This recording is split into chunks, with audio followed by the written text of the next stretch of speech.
Hmm.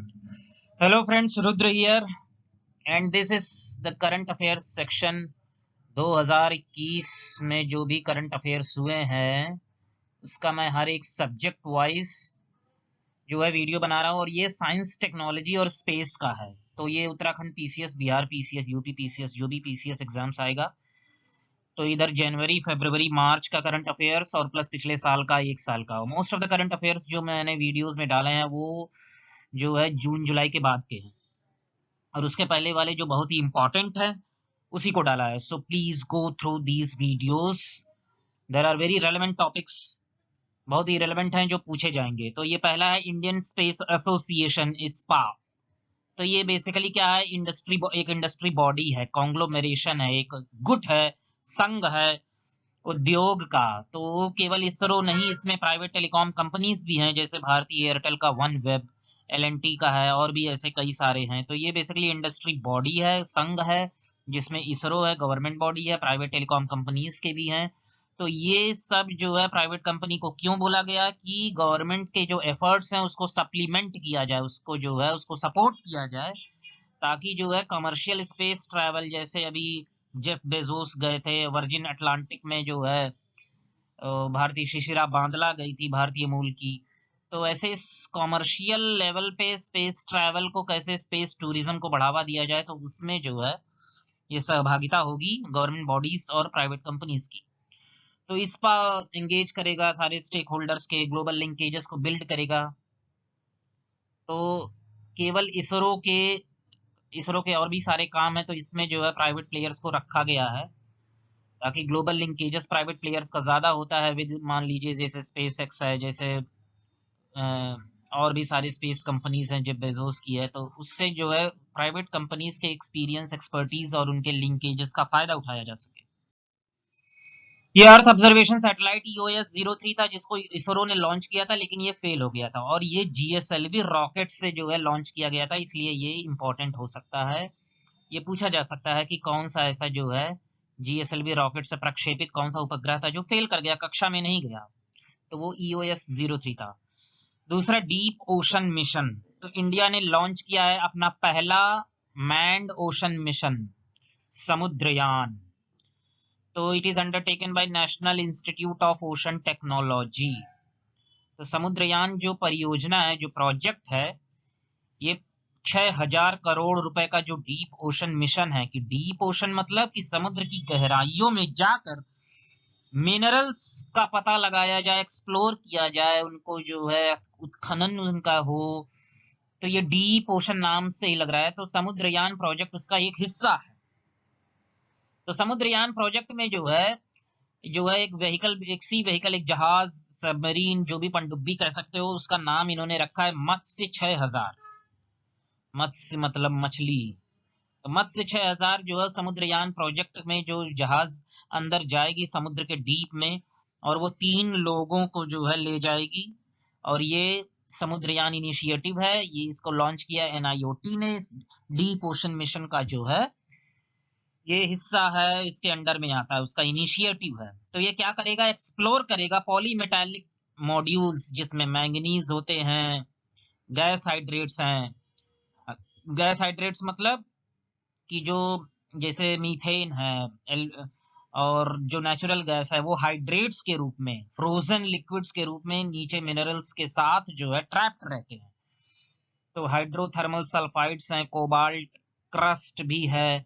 तो ये देखा जाए कि कोबाल्ट का इंडिया में बहुत ही ज्यादा स्कैर्सिटी है, कमी है। वैसे भी रेयर अर्थ मेटल्स जो है इंडिया 80% उसको इंपोर्ट करता है, उसके पास है नहीं। और चाइना जो है पूरे वर्ल्ड का 80% को रेयर अर्थ मेटल्स जो है जिनसे बैटरीज वगैरह बनती हैं उनको एक्सपोर्ट करता है। तो इंटरनेशनल सीबेड अथॉरिटी ने परमिशन दिया था इंडियन गवर्नमेंट को कि इंडियन ओशन के बीच में 18,000 स्क्वायर किलोमीटर का एरिया जो है अलाउड किया था कि वहां पर जो है रिसर्च किया जाए। उसका परमिशन इंडिया को मिल गया है।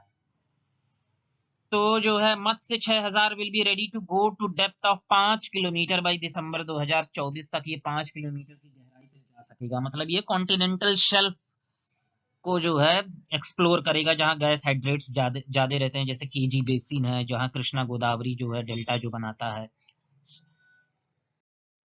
ये है देखिए डिगिंग डीप। ये कुछ इमेजेस हैं। ये potato shaped polymetallic nodules are source of metal such as nickel, cobalt, copper, manganese, iron. ये जहाज है देख लीजिए। Segregated in ship, transported to land. अब ये जो ये व्हीकल है जो अंदर जाएगा, तो पहला काम कहाँ है, सर्वे करेगा कि कहाँ नोड्यूल्स जहाँ मिनरल्स प्रेजेंट हैं। दूसरा, ship carrying integrated mining system will be anchored at side. तो ये जहाज जो है, ये नोड्यूल नीचे गया तो अगर जो पता चल गया कि यहाँ पर मिनरल्स हैं, तो ये जहाज बड़ा वाला ये आके यहीं खड़ा हो जाएगा। Soil tester will be sent down. तो सॉइल टेस्टर यहाँ से भेजा जाएगा सी बेड के सॉइल की प्रॉपर्टीज को जो है मेजर करने के लिए। ये होगा 12 टन का क्रॉलर होगा, रेंगने वाला, जो सी बेड पे चलेगा। कैमरास इसमें होंगे ताकि इमेजेस लिए जा सके। और इसमें एक पंप होगा जो नोड्यूल्स को जो है सक कर लेगा, उन्हें उठा लेगा और ट्रांसफर करेगा क्रशर क्रॉलर पर, ऊपर जो है ट्रांसफर कर देगा। पॉलीमेटालिक नोड्यूल्स होते क्या है कि रॉक लाइक, पत्थर जैसा जो है होता है, जिसमें कई सारे जो है सेडिमेंट्स होते हैं, जिसमें कई सारे मिनरल्स होते हैं, जैसे आयरन है, मैंगनीज है, निकल है, कोबाल्ट है, कॉपर है। तो India to explore polymetallic nodules in the central Indian ocean basin for 15 years. जो मैंने बोला अभी, इंटरनेशनल सी बेड अथॉरिटी से परमिशन मिला है 15 साल के लिए। तो if I am not wrong, तो इंडिया ऐसा पहला देश है जिसको ये मिला है। Mining equipment tested at 500 metre depth so far. मतलब ये जो माइनिंग इक्विपमेंट है, इसको आधा किलोमीटर की रेंज पे जो है टेस्ट कर लिया जा चुका है कि इतना प्रेशर वो सस्टेन कर लेगा। प्रोटोटाइप हाउ इट वर्क्स, तो ये उतना प्रीलिम्स और मींस दोनों पर्सपेक्टिव से उतना इंपॉर्टेंट नहीं है, बट ये साइंटिफिकली अगर जो आप इसे जो है देख सकते हैं। गगनयान मिशन जो है 2022 में लॉन्च होना था, लेकिन पैंडेमिक की वजह से जो है अब ये साइंस एंड टेक मिनिस्ट्री ने अनाउंस किया है कि ये अंतरिक्ष में 2023 में जाएगा। तो इसमें जाएगा GSLV मार्क 3। ये प्रीलिम्स पर्सपेक्टिव से इंपॉर्टेंट है कि कौन सा व्हीकल ले जाएगा, तो जियो stationery satellite launch vehicle mark 3। तो बेसिकली ये सैटेलाइट्स को जियो स्टेशनरी ऑर्बिट में ले जाने के लिए है, जो 36,000 किलोमीटर के ऊपर ऊंचाई तक रहती है। लेकिन ये चूंकि हम जो है इसका वजन ज्यादा रहेगा, इसमें जो है मैंड मिशन है, कई लोग रहेंगे, मुझे लगता है 3 लोग रहेंगे, तो जो है इसीलिए लो अर्थ ऑर्बिट में ही जो है ये जाएगा, जिसका 300 से 400 किलोमीटर जो है जमीन से है। और इसका जो रिकवरी मॉड्यूल है वो जो है ऐसे जाएगा, टूटेगा, फिर बैलून पैराशूट से जो है वो नीचे गिर जाएगा अरेबियन सी में, गुजरात में। तो ये यहाँ से लॉन्च हुआ, ऐसे गया, तब तक धरती पूरी घूम जाएगी और ये आके ऐसे गिरेगा यहाँ पर। तो ये कितना प्रिसाइज होगा। तो इंडिया एक चौथा देश हो जाएगा जो मैन्ड स्पेस फ्लाइट मिशन भेज चुका होगा US, रशिया और चाइना के बाद। आदित्य L1 मिशन क्या है, बड़ा न्यूज में था, तो ये कभी भी पूछा जा सकता है क्योंकि ये बहुत ही बड़ा न्यूज है। तो आदित्य L1 डेटा सेंटर जो है उसकी जो है स्थापना स्टार्ट हो गई है, उसका बनना जो है शुरू हो गया है। और ये सेंटर मिल रहा एरीज हल्द्वानी कैंपस उत्तराखंड में। तो उत्तराखंड पीसीएस में पूछा जा सकता है कि this centre is built at the ARIES. ARIES क्या है, Aryabhatta research institute of observational sciences. तो ये किसी भी प्रीलिम्स में पूछा जाएगा कि ये सेंटर है कहाँ, तो उत्तराखंड में है गुरु, Aryabhatta research institute of observational sciences campus in Haldwani. तो आदित्य L1 मिशन है क्या, ये सूर्य का जो है स्टडी करेगा, सूर्य के बड़ा नजदीक जाके उसको जो है उसके फ्लेयर्स, उसमें से जो आग जो निकल रही है, जो विंड निकल रहा है, जो धुआं निकल रहा है, उस सबको स्टडी करेगा। तो जब तक नजदीक पहुंचेगा नहीं, स्टडी करेगा नहीं। तो ये नजदीक पहुंचने का मतलब ये नहीं है कि 2-3 मीटर के रेंज में चला जाएगा, ये कई लाख किलोमीटर के रेंज में जाएगा। 1.5 million kilometre from the earth. L1 Lagrangian point है। लैग्रेंजियन पॉइंट ऐसा पॉइंट होता है जहां ये, जैसे यहाँ पर L1 है, तो ये यहाँ पर नेट फोर्स 0 है, अर्थ भी खींच रहा है, सन भी खींच रहा है, तो जो है यहाँ पर नेट ग्रेविटेशनल फोर्स 0 है, जिससे एक तरह से ये टंग जाएगा वहीं पर। और यहाँ से ये जो है सूर्य को स्टडी करेगा। हैलो ऑर्बिट में रखा गया। हैलो ऑर्बिट मतलब वो कभी हमेशा थ्रू आउट 24 घंटे जो है वो सूर्य को एक्सपोज्ड रहेगा। और वो करेगा क्या? It will provide observation sun's का फोटोस्फीयर, क्रोमोस्फीयर। कोरोना, कोरोना है क्या? ये बीमारी नहीं है। कोरोना जो है सूर्य का एकदम आउटर लेयर, जैसे ये है, ये जो रेज हम बना देते हैं ना, ये है कोरोना। ठीक है, इसकी स्टडी करेगा।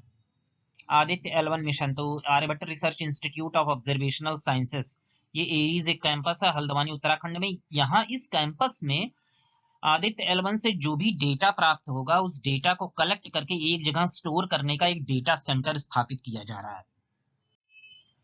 GSAT-24, तो ये 4 टन का कम्युनिकेशन कूब एंड सैटेलाइट है, बिल्ट बाय इसरो। तो इसरो ने बिल्ड किया है, तो ये इंपॉर्टेंट है एग्जाम पर्सपेक्टिव से। ISRO GSAT-24 fully funded by NICL, New Space India Limited, expected to be launched in early 2022। 2022 तो आ ही चुका है। It will be put into orbit using Ariane 5 rocket, मतलब कि ये बहुत ही भारी है, belonging to European space agency एरियनस्फीयर।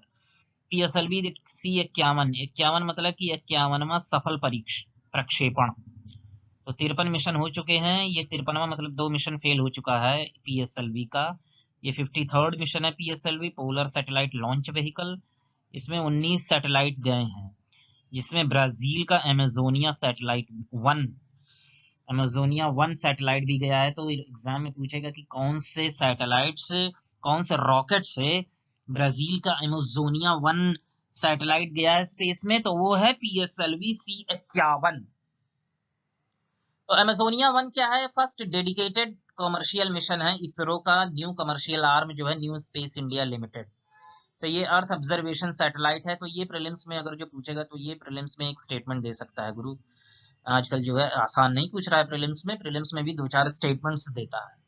इसमें फोटो है PM नरेंद्र मोदी की, engraved on the top panel of this spacecraft, जो रॉकेट गया है। ठीक है, और 19 सैटेलाइट्स में SDSat एक सैटेलाइट है, जिसको एक स्टार्टअप जिसका नाम है स्पेस किड्स, स्पेस किड्स नामक एक कंपनी, एक स्टार्टअप ने SDSat नामक सैटेलाइट को जो है बनाया है।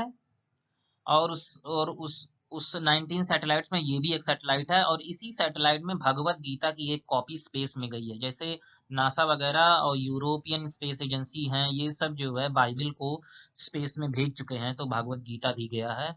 SDSat के अलावा अदर सैटेलाइट्स जो हैं वो गए हैं, उसमें यूनिटी सैट है, सिंधु नेत्र है। सिंधु नेत्र मतलब कि सिंधु का नेत्र, सिंधु का जो है ये सर्विलेंस करेगा समुद्र का।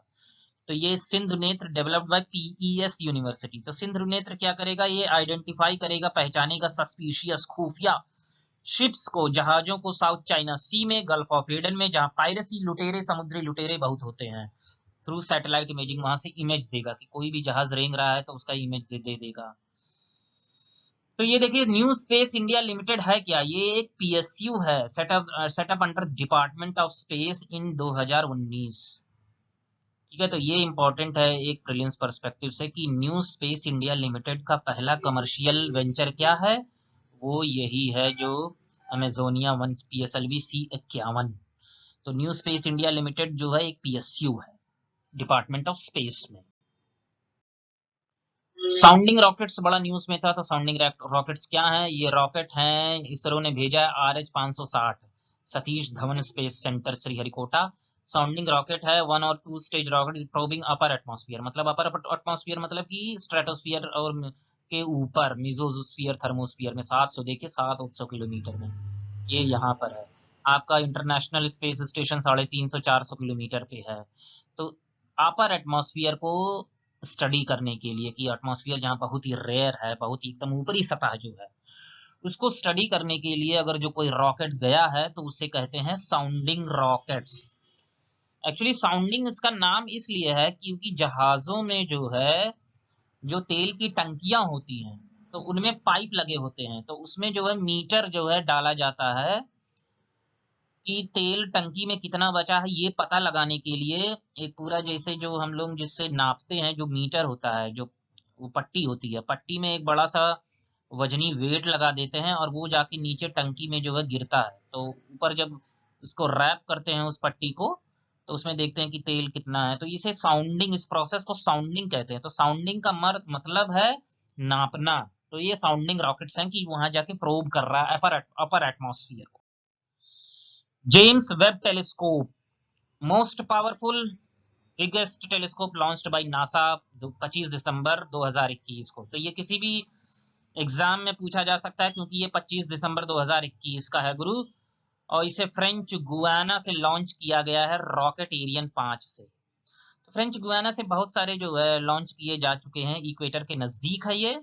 हमारा श्री हरिकोटा भी इसीलिए एकदम साउथ में है क्योंकि वो Shri more and more towards equator है। तो फ्रेंच गुयाना बहुत सारा न्यूज में रहता है, इसलिए इसका मैप भी मैंने डाल दिया है। तो ये साउथ अमेरिका में है, अटलांटिक ओशन को टच करता है। उसके बगल में सूरी नाम एक देश है जहाँ पर इंडिया जो है डायस्पोरा बहुत है। तो ये 100 टाइम्स मोर शक्तिशाली देन हब्बल स्पेस टेलीस्कोप, और हब्बल स्पेस टेलीस्कोप जब खत्म हो जाएगा तो ये उसको सक्सीड करेगा, उसके बाद काम करेगा। तो ये बिग बैंग जब हुआ उसके बाद जो जो नेचर था यूनिवर्स का, जैसे कैसे गैलेक्सीज जो फर्स्ट गैलेक्सीज बने होंगे उसका इमेज जो है भेजेगा, जिससे पता चलेगा कि कैसे जो है पूरा प्रोसेस टिल लाइफ इवॉल्व हुआ, कैसे हुआ। तो ये इसका लाइफ टाइम है 10 साल। XP mission, IXPE mission NASA ने लॉन्च किया है। ये पूछता है कि किस एजेंसी ने लॉन्च किया, यूरोपियन या नासा या कुछ भी। तो नासा ने एक्सपी मिशन लॉन्च किया। इसका फुल फॉर्म क्या है? Imaging x ray polarimetry explorer space observatory है भाई, वेधशाला है, अंतरिक्ष वेधशाला है। ये नासा और इटालियन स्पेस एजेंसी का ज्वाइंट है। Most mysterious objects in the universe जैसे supernova remnants, black holes. Supernova क्या है, ब्लैक होल क्या है, इसके लिए एक सेपरेट वीडियो है साइंस एंड टेक में बनाया जाएगा। टिल देन आप जो है उसको गूगल कर लीजिए। तो स्पेस ऑब्जर्वेटरी या नासा का और इटालियन स्पेस एजेंसी का, इसका फुल फॉर्म है imaging x ray polarimetry explorer, NASA ने लॉन्च किया है। ये 2021 में मार्स में मंगल ग्रह पे 3 मिशन गया है, तीन मिशन गए जा चुके हैं। होप मिशन है, तो it is a mission to Mars of United Arab Emirates. तो ये गल्फ देशों का पहला इंटरप्लैनेटरी अंतरग्रही जो है मिशन है। तियानवेन जो है चाइना का, इसका नाम ही है। चाइना इतना आगे है कि मार्स पे जो है हम लोगों ने केवल उसका ऑर्बिट में एक सैटेलाइट डाला, लेकिन इन्होंने एक रोवर भी, जुरोंग नाम का रोवर वहां पर जो है डाल चुके हैं मार्स में। परसिवरेंस लैंडर, ये नासा का है, mission of NASA. It is the capability, और ये एक कदम आगे है चाइना से। ये सरफेस को ड्रिल करेगा और सैंपल्स को इकट्ठा करके वापस लाएगा। ये जजीरो क्रेटर मार्स है, वहां पर जो है पहुंच जाएगा कुछ सालों में। अच्छा, ये बहुत इंपॉर्टेंट है कि जजीरो क्रेटर है कहाँ, क्योंकि इसको जरूर याद कर लीजिए, ये मार्स में है। जजीरो क्रेटर मार्स में है भाई। इसको जो है, क्योंकि ये मार्स नासा का परसिवरेंस लैंडर कुछ सालों में आगामी पहुंच जाएगा। डार्ट मिशन किसका है भैया? नासा का है। नासा ही फर्स्ट प्लानिटरी डिफेंस, की हम अपने प्लेनेट अर्थ की रक्षा के भी एस्ट्रॉइड पत्थर का टुकड़ा अगर जो हमारे आ जाए कि अब हम जो है फोड़ ही देंगे किसी पर्टिकुलर, तो वो कैसे उसको रोका जाएगा, कैसे उस एस्टेरॉइड से बचा जाएगा। तो डार्ट वही मिशन है, डबल एस्टेरॉइड रीडायरेक्शन टेस्ट, की उसके बीच में आ जाएगा और उस एस्टेरॉइड को रीडायरेक्ट करेगा, तुम यहाँ नहीं वहां जाओ। तो main aim of the mission is to test the newly developed technology, नया नया जो, जिससे स्पेस क्राफ्ट जो है वो जाएगा और उस एस्टेरॉइड में भिड़ जाएगा अगर जो बहुत बड़ा होगा, और उसका जो है कोर्स, उसकी दिशा बदल देगा कि वो पृथ्वी से ना टकराए। तो डार्ट मिशन है, डबल एस्टेरॉइड रीडायरेक्शन टेस्ट, किससे जुड़ा है? एस्टेरॉइड के जो है टकराव से, नासा का है। क्रू 3 मिशन क्या है? नासा और स्पेसएक्स ने मिलकर लॉन्च किया क्रू 3 मिशन। इंडियन ओरिजिन के राजा छाड़ी कमांडर हैं इस मिशन के। 4 एस्ट्रोनॉट गए हैं इंटरनेशनल स्पेस स्टेशन 6 महीने के लिए। नासा और स्पेसएक्स राजाचरी, चूंकि राजाचरी इंडियन ओरिजिन के हैं, कमांडर रह चुके हैं इसके, इस मिशन के हैं, तो ये इंपॉर्टेंट है। लूसी मिशन क्या है? नासा ने लॉन्च किया है to study the Jupiter's Trojan asteroids. Jupiter के इर्द गिर्द जो एस्टेरॉइड्स घूम रहे हैं, तो उनमें से जो ट्रोजन एस्टेरॉइड्स हैं उनको स्टडी करने के लिए नासा का मिशन है लूसी मिशन। ये सोलर पावर्ड मिशन है, इसमें तेल ओल की जरूरत नहीं है, सोलर एनर्जी लेगा और उसके बाद एनर्जी प्रोड्यूस करेगा खुद ही।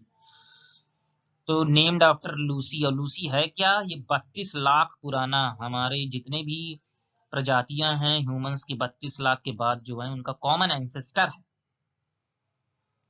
तो उसी के नाम पे जो है लूसी मिशन है, जुपिटर से जुड़ा। तो ऐसे पूछता है प्रीलिम्स में कि लूसी मिशन किससे जुड़ा है, तो वो भैया जुपिटर से जुड़ा है।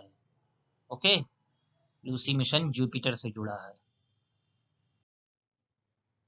लैंडसैट 9 सैटेलाइट, नासा ने लॉन्च किया है अर्थ मॉनिटरिंग सैटेलाइट जिसका नाम है लैंडसैट 9। ज्वाइंट मिशन है नासा और यूएस जियोलॉजिकल सर्वे का। इंस्पिरेशन 4 मिशन है, स्पेसएक्स ने लॉन्च किया है। ऑल सिविलियन क्रू, इसमें कोई भी प्रोफेशनल एस्ट्रोनॉट जो है नहीं गया है, सारे जो है कॉमन आदमी गए हैं। मतलब कि समझ लीजिए कितना एम्बिशियस मिशन है और कितना जो है एडवेंचरस होगा कि वहां पर गए किसी को कुछ नहीं मालूम। स्पेसएक्स ने ही जो है ये करामात किया है। It will put SpaceX in the club of companies that provide space tourism, की आप एक रॉकेट हायर करो, जैसे यहाँ जो है आप टैक्सी हायर करते हो उसको घुमाने ले जाते हो, तो ऐसे स्पेसएक्स जो है ये सुविधा दे रहा है कि स्पेस टूरिज्म को बढ़ावा देने के लिए। डाविंसी प्लस और वेरिटास क्या है, वी से वीनस, बुध शुक्र, शुक्र ग्रह में जो है उसको स्टडी करने के लिए, उसके एटमॉस्फेयर को कि वो कितना गर्म क्यों है, डिस्पाइट कि मरकरी उसका नजदीक है सबसे ज्यादा सन का। तो ये नासा का मिशन है। तो ये सब मिशन हैं जो एक एक नंबर एक एक क्वेश्चन ऐसे पूछ लेगा कि ये मिशन किससे जुड़ा है, किस ग्रह से जुड़ा है। तो जैसे लूसी मिशन था वो जुपिटर से जुड़ा था, तो ये डाविंसी प्लस वेरिटास मिशन जो है वीनस से जुड़ा है। वीजा वुडसैट, नाम से ही है, वुड वुड मतलब लकड़ी, नैनो सैटेलाइट है। नैनो मतलब ये नहीं कि दिखेगा नहीं, वो दिखेगा, प्लाईवुड से बना है। It is being built by the European space agency. तो ये अगर जो वुडसैट मिशन पूछ लेगा किसका है, किस एजेंसी का, तो नासा का नहीं है गुरु, ये है यूरोपियन स्पेस एजेंसी। लॉन्च किया जाएगा न्यूजीलैंड से। ये टेस्ट करेगा कि कहां तक लकड़ी के बने मटेरियल जैसे प्लाईवुड जो है स्पेस क्राफ्ट स्ट्रक्चर्स में यूज हो सकते हैं, और इनको एक्सट्रीम कंडीशन की हीट, कोल्ड, वैक्यूम, रेडिएशन से कैसे क्या ये मतलब कि जो है एप्लीकेबल हैं, क्या वहां ले जा सकता है। फ्यूचर एक्सप्लोरेशन का एक प्रोसेस है। वीजा वुडसैट यूरोपियन स्पेस एजेंसी, यही याद रखना हमें प्रीलिम्स पर्सपेक्टिव से न्यूजीलैंड से भेजा गया है। Nisar, very important from prelims perspective, NASA ISRO का ज्वाइंट वेंचर है इसलिए। तो ये एन से नासा और इसरो, निसार हो गया। सिंथेटिक अपर्चर रेडार, आर से रेडर हो गया गुरु। ज्वाइंट मिशन है नासा इसरो का। It will detect movements of planet surface as small as 0.4 inches over areas about half the size. मतलब कि प्लैनेट के सरफेस पे कि टेनिस कोर्ट का आधा, उसमें जो है 0.4 इंच का भी अगर जो बदलाव होगा तो वो डिटेक्ट कर लेगा। तो प्रीलिम्स पर्सपेक्टिव से इंपॉर्टेंट क्या है कि इसरो का हेडक्वार्टर कहाँ है, बेंगलोर है। ये वेरी इंपॉर्टेंट है लोअर पीसीएस यूपी पीसीएस के भी लिए। इसरो एस्टैब्लिश कब हुआ, 1969 में। और सुएज कैनाल कब खुला था, 1869 में। एनविजन, एनविजन जो है मिशन है इसे European space agency, European space agency का जो है ये मिशन है। ये लॉन्च होगा 2030 में कभी। ये मिशन है वीनस को जाएगा, उसके प्लैनेट को एटमॉस्फेयर करेगा और उसके सरफेस के कॉम्पोजिशन को स्टडी करेगा। तो हमें यही याद रखना है कि एनविजन किस एजेंसी का है और किस ग्रह से जुड़ा है। तो वीनस से जुड़ा है। और याद रखिए डास वेरिटास और जो है डाविंसी और वेरिटास वो भी वीनस से जुड़ा था, और ये भी वीनस से जुड़ा है, एनविजन भी। लूसी आपका जो है जुपिटर से जुड़ा है। होप मिशन मंगल से जुड़ा है, मंगल ग्रह, ये यूएई गल्फ कंट्रीज का पहला जो है इंटरप्लैनेटरी मिशन है। मार्शियन का वेदर डायनेमिक्स, तो यूएई जो है 5वां ऐसा देश बन जाएगा आफ्टर किसके, US, Russia, China, EU and India to reach Martian orbit. Okay, Tianwen क्या है, चाइना का स्पेस क्राफ्ट है मार्स में। तो अभी हमने देखा था कि वो एक रोवर भेज रहा है। रोवर मतलब कि जो रोल करेगा सरफेस पे, रेड प्लैनेट पे। EOS coast, coastal observations, applications, services and tools.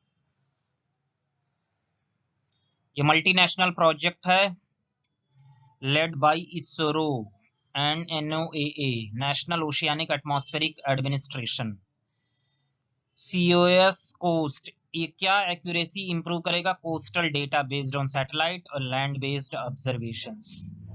तो बेसिकली जो है कोस्टल डेटा को जो है उसको और एक्यूरेट बनाएगा, ताकि जो है फोरकास्टिंग जो है साइक्लोन्स वगैरह का है उसका जो है बढ़िया से हो सके। लैंड बेस्ड ऑब्जर्वेशंस और सैटेलाइट ऑब्जर्वेशन से जो है डेटा कलेक्ट करके जो है कोस्टल एरिया में क्या हलचल है, क्या इवेंट्स हो रही हैं या होने वाली हैं, उसको जो है COS। तो ये किसका है? इसरो और नेशनल ओशियानिक एटमॉस्फेरिक एडमिनिस्ट्रेशन।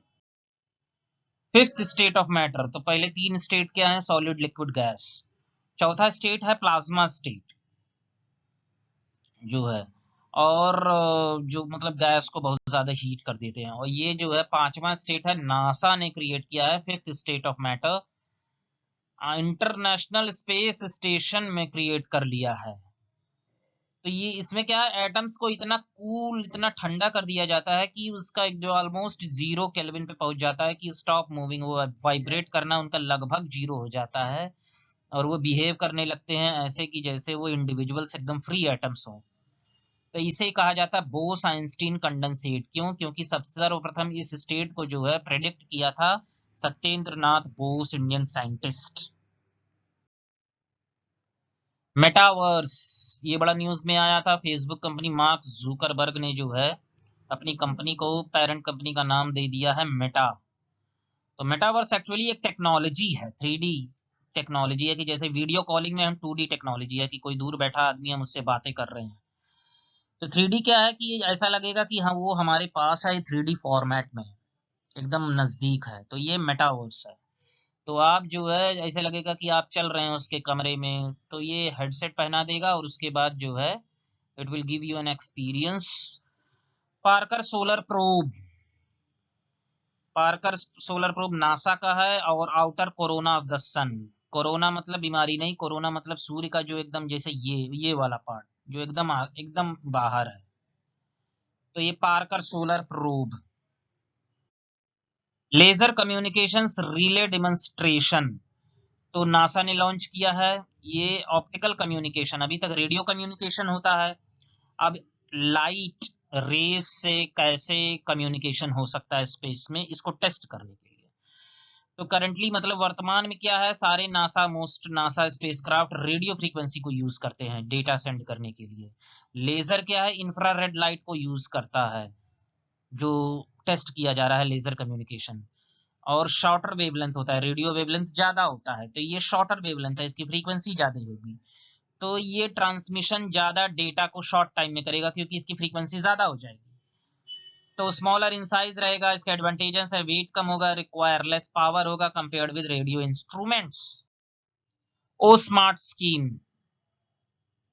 इसका फुल फॉर्म क्या है? Ocean services modelling application resources and technology, aims at promoting ocean को research setting early weather systems. Cabinet ने अप्रूव किया है।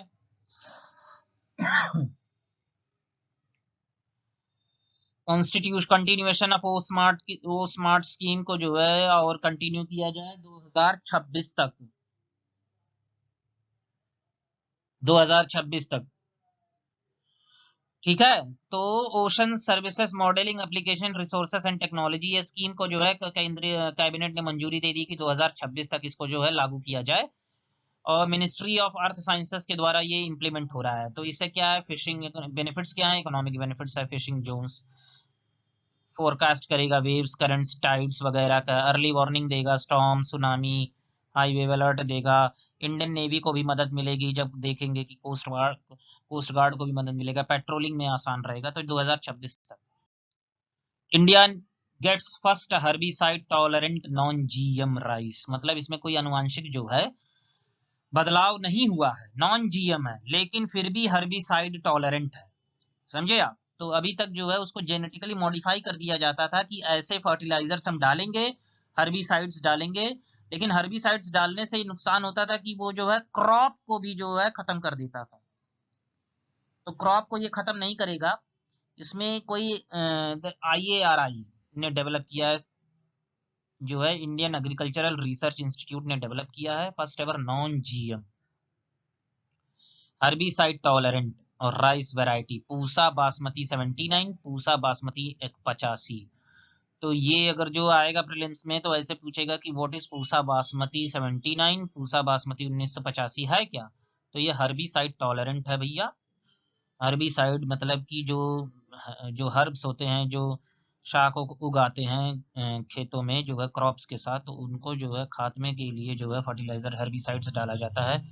अब उसे आराम से डाल सकते हैं। अब क्रॉप्स, मेन क्रॉप का कोई जो है डेंजर नहीं होगा। तो ये वैरायटी डायरेक्टली, हाँ, तो इसमें ये है कि हर्बिसाइड से बचने के लिए कि खेतों में हर्बिसाइड्स जो साथ में जो है जो अनवांटेड पौधे हैं वो ना उगे, तो अभी ट्रांसप्लांटेशन कि उसे नर्सरी में जो है पैडी मतलब चावल धान को जो है उगाया जाता है। फिर वहां से कुछ हफ्ते बाद जो है जब वो कुछ हद तक जो है बड़ा हो जाता है पौधा, वो धान, तो उसको जो है वहां से निकाल के जो है खेतों में डाला जाता है और उसमें पानी 2-4 सेंटीमीटर 5 सेंटीमीटर तक डुबाया जाता है कई हफ्तों तक।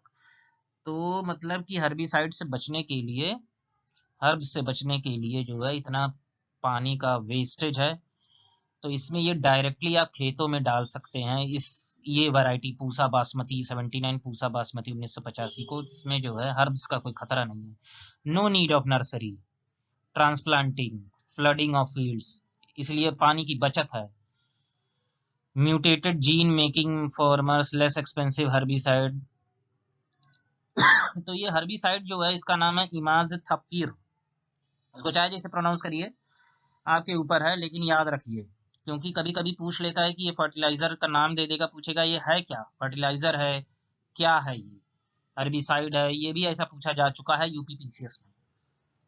तो ये सस्ता टिकाऊ इमेज थापिर जो है नाम का हर्बिसाइड इस्तेमाल करके जो है इसमें जो है बासमती का फिर प्राइस कम हो जाएगा, फिर हम सब लोग बासमती खाएंगे। एडवांटेजेस क्या है? Water savings, less number of labourers required, saves labour cost, reduces methane emissions, क्योंकि जो है पानी का जो है डुबाएंगे कम रहेगा।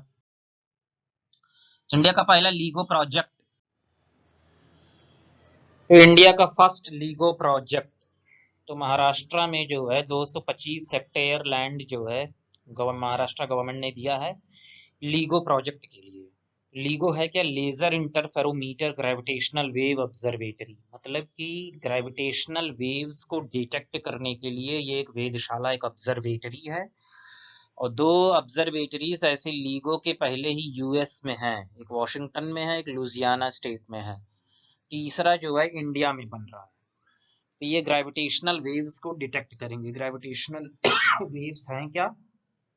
ये स्पेस टाइम जो फैब्रिक है उसमें कोई भी बहुत बड़ा इवेंट होता है, जैसे 2 न्यूट्रॉन स्टार्स कोलैप्स कर जाएं आपस में, एक ब्लैक होल बन जाए, तो उससे एक रिपल होता है पूरे स्पेस में, पूरी जगह में, तो उसे ग्रेविटेशनल वेव्स कहा जाता है। तो उसको जो है डिटेक्ट करने के लिए ऑब्जर्वेटरी, इंडिया में ये पहला ग्रेविटेशनल वेव्स ऑब्जर्वेटरी है, पहला फैसिलिटी है। तो लीगो इंडिया ये प्रोजेक्ट है 3 ग्रेविटेशनल वेव्स वर्ल्ड वाइड बनने का। उसमें से एक है हैनफोर्ड इन वॉशिंगटन, दूसरा लिविंगस्टोन इन लुजियाना। तो जेनोबोट्स क्या है? जेनोबोट्स लिविंग रोबोट्स हैं कि जैसे माइक्रो लेवल पे, मिलीमीटर से भी छोटा सेलुलर ऑर्गेनिज्म अगर जो आर्टिफिशियली बना दिया जाए, तो चूंकि आर्टिफिशियली बना जा रहा है इसलिए इसलिए रोबोट्स कहते हैं। But since they are living robots, कि वो सेल्स हैं, वो कोई प्लास्टिक नहीं है, वो चमड़ी से या स्टेम सेल से किसी भी तरीके से एक पूरा ऑर्गेनिज्म बनाया जाए तो उसे जेनोबोट्स कहा जाता है। तो लिविंग रोबोट्स आर कॉल्ड जेनोबोट्स। तो अमेरिकन साइंटिस्ट्स ने जेनोबोट्स बनाया है अफ्रीकन फ्रॉग्स के स्टेम सेल्स। स्टेम सेल्स ऐसे सेल्स होते हैं जिनसे हम किसी भी ऑर्गन को जो है डेवलप कर सकते हैं। तो मतलब कि ये क्या है कि सेल्स का एक बहुत ही प्रिमिटिव फॉर्म है जो हमारे अंदर पाया जाता है, जिस सेल्स की मदद से हम किसी भी और ऑर्गन को बना सकते हैं। तो they can reproduce of course, अगर जो वो लिविंग है तो वो रिप्रोड्यूस कर सकते हैं। तो यही एक न्यूज में था कि ऐसे रोबोट्स आ गए हैं दुनिया में जो जो प्रोक्रिएट भी कर सकते हैं, रिप्रोड्यूस कर सकते हैं, अपना प्रजनन कर सकते हैं। तो ये जेनोबोट्स हैं, ये न्यूज में है। तो मिलीमीटर के साइज से भी छोटे हैं। एस्ट्रो रोबोट क्या है? अमेजॉन ने लॉन्च किया है एस्ट्रो रोबोट, एक होम रोबोट जो आपके पेट्स को ध्यान देगा, उनको जो है कि पेट्स कुछ कर रहे हैं, आपने कुत्ता पाल रखा है तो उसका ध्यान देगा, प्लस आपका आप घर से बाहर कहीं जा रहे हैं तो वो सिक्योरिटी गार्ड की तरह भी काम करेगा। तो ये एस्ट्रो रोबोट है, अमेजोन ने इसे लॉन्च किया है। ओके। फूड फोर्टिफिकेशन, तो food safety standards authority of India जो 2006 में आई, तो ये FSSAI, इसने रेस्ट्रिक्ट किया है जितना फूड फोर्टिफिकेशन आप कर सकते हैं उसे 15 से 30% average daily dietary intake levels का। तो फूड फोर्टिफिकेशन क्या है कि जैसे कोई मान लो गेहूं खा रहे हो आप, चावल खा रहे हो, तो उसमें कोई भी चीज कम है, जैसे विटामिन ए कम है तो उसमें विटामिन ए ज्यादा डाल दो, तो मिनरल्स को ज्यादा डाल देते हैं। आयोडीन की कमी है तो आयोडीन ज्यादा डाल दिया नमक में, तो उसे फोर्टिफाई कर दिया, उसे और ज्यादा जो है उस मिनरल में रिच कर देना, उसे फूड फोर्टिफिकेशन कहते हैं। तो FSSAI जो है स्टैंडर्ड सेटिंग अथॉरिटी है कि कितना फूड हमारा सेफ है, चाहे वो प्रोसेस्ड फूड हो चाहे वो पैकेज फूड हो, जैसे लेज चिप्स वगैरह, तो सब FSSAI जो है सर्टिफाइड होता है। और वही जो है सेफ्टी और स्टैंडर्ड्स, नाम से ही पता चल रहा है कि वो स्टैंडर्ड सेटिंग अथॉरिटी है गवर्नमेंट ऑफ इंडिया का। तो उसने सेट किया है 15 से 30%, जितना हम इनटेक लेते हैं डेली डाइटरी खाना उसका 15 से 30%। तो this has been done to ensure balanced consumption of micronutrients. तो माइक्रोन्यूट्रिएंट्स कौन कौन से, जैसे आयरन है, फॉलिक एसिड है, जिंक है, विटामिन B12 है, विटामिन ए है। तो इन सब का जो है मात्रा जो है अक्सर जो है फलों में होता है, ड्राई फ्रूट्स में होता है, तो ये जो है कॉमन पब्लिक तक नहीं पहुंच पाता है महंगाई की वजह से और भी कई कारणों से है। तो अगर जो हम नमक में ही और गेहूं चावल दाल इन सब में ही वो मिनरल्स का सप्लाई कर दें, तो ये जो है हेल्थ को बढ़ावा देगा, बीमारियों को कम करेगा, इससे जो है ओवरऑल जो प्रेशर है हॉस्पिटल्स वगैरह में, तो उसमें जो है ये हेल्प करेगा। So this is food fortification. CRISPR-Cas9 ये क्या है? एक टूल है, टेक्नोलॉजी है। तो टूल टेक्नोलॉजी है, किस लिए है? कोई भी काम आसान करने के लिए। वो काम आसान क्या है? बीमारियां ठीक करने के लिए। लेकिन बीमारियां ठीक करने के लिए दवाइयां भी तो है, लेकिन नहीं, कुछ ऐसी बीमारियां हैं जो दवाइयों से नहीं जाएंगी, जिन पे बहुत ही नैनो लेवल पे काम करना पड़ेगा, जेनेटिक लेवल पे। क्यों? क्योंकि वो अनुवांशिक रूप से जो है पीढ़ी दर पीढ़ी वो चली आती हैं, तो उनमें जीन्स में जो है बदलाव हेर फेर जो है करना पड़ता है। तो वो एक बहुत ही नैनो लेवल पे है, तो उस नैनो लेवल पे जो टेक्नोलॉजी काम आती है तो उसे कहते हैं CRISPR-Cas9। ये कैंसर ट्रीटमेंट के लिए, कई सारे ऐसे जीन्स होते हैं जिनसे जो है कैंसर क्या है, अनकंट्रोल्ड ग्रोथ होता है कोशिकाओं का, सेल्स का। तो साइंटिस्ट्स गेन किए हैं सक्सेस, सफलता मिला कैंसर सेल्स को जो है खत्म करने के लिए, खत्म करने में सफलता मिली है, जिससे जीन एडिटिंग टेक्नोलॉजी से, ये CRISPR-Cas9।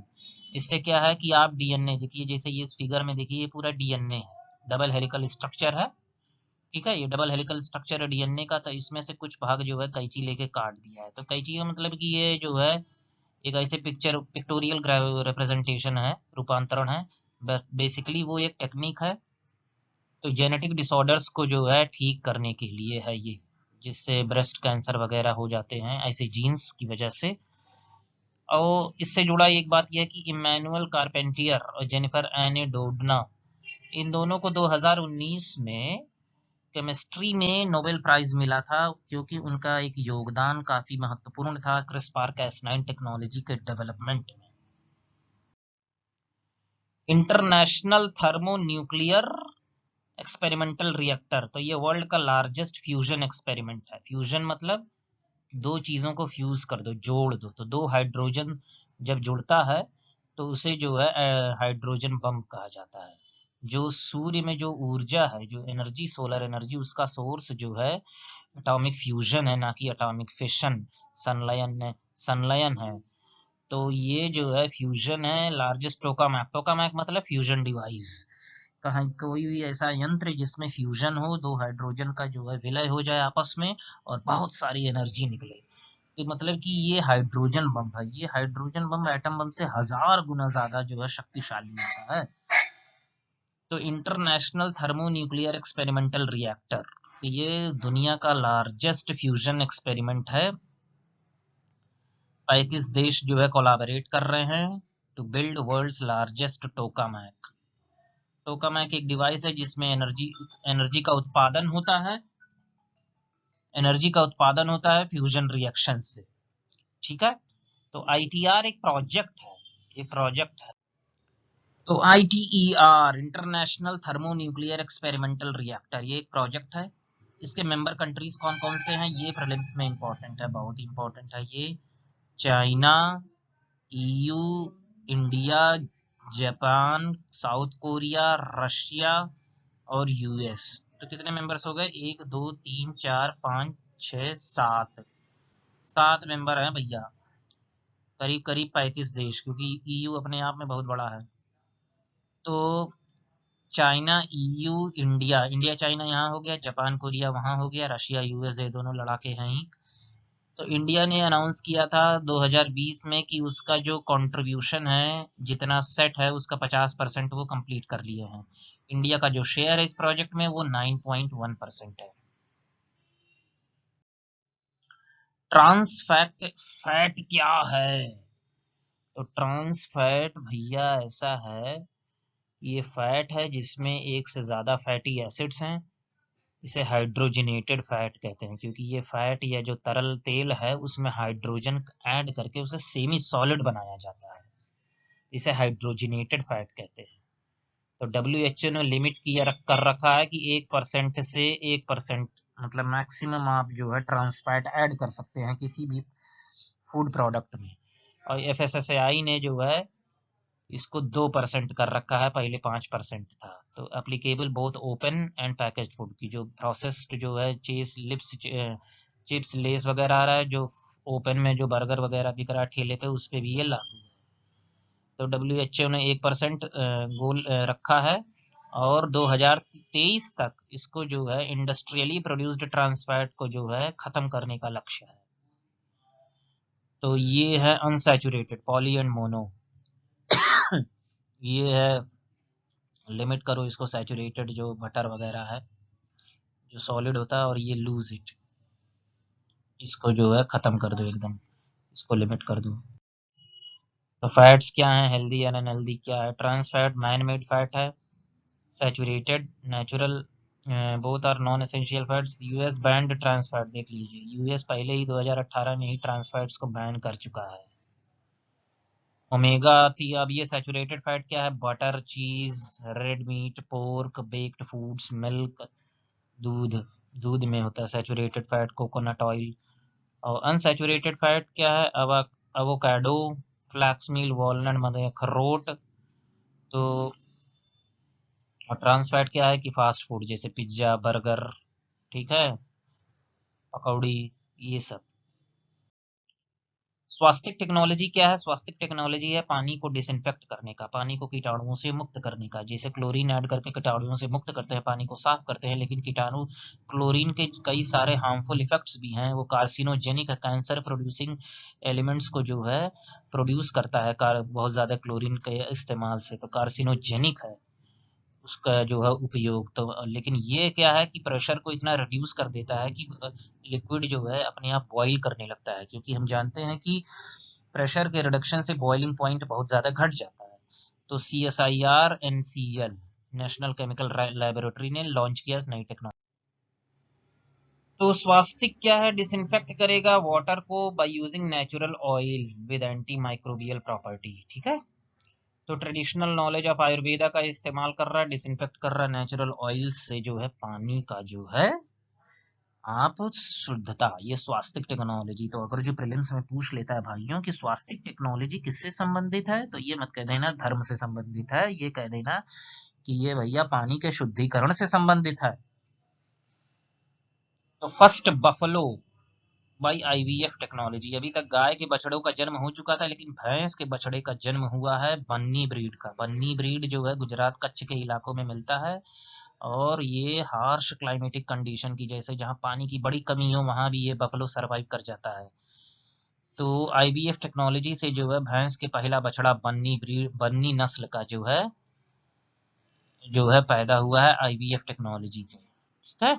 बन्नी नस्ल का, अगर जो प्रीलिम्स में पूछेगा तो ऐसे ही पूछेगा कि किस नस्ल की भैंस का जो है IVF टेक्नोलॉजी से जो है वो है, तो वो बन्नी नस्ल का। और बन्नी नस्ल कहाँ पाया जाता है? गुजरात के कच्छ उच्च के इलाके में पाया जाता है। ये क्लाइमेट रेजिलियंट होता है कि बहुत ही हार्ड क्लाइमेट हो, बड़ी गर्मी हो, पानी की बड़ी कमी हो, तो ये भी सर्वाइव कर जाता है।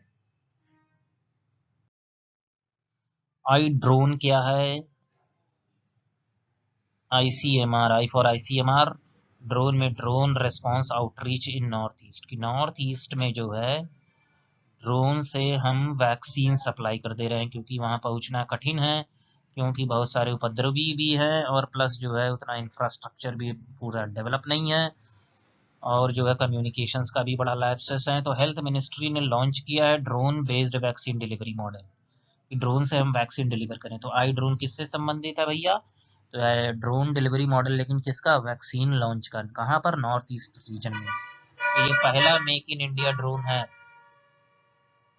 वैक्सीन डिलीवरी के लिए। फारदेस्ट कॉर्नर पहुंच जा रहा है। लार्जेस्ट कहाँ पर है? नॉर्थ ईस्ट में। देखिए, मणिपुर, नागालैंड, अंडमान में भी। सो यू कैन सी कि टेक्नोलॉजी का इस्तेमाल हेल्थ बेनिफिट्स के लिए, इंक्लूसिव डेवलपमेंट के लिए, तो ये सब GS3 के पेपर्स हैं, मेंस में इसको ऐड किया जा सकता है। It's highly beneficial.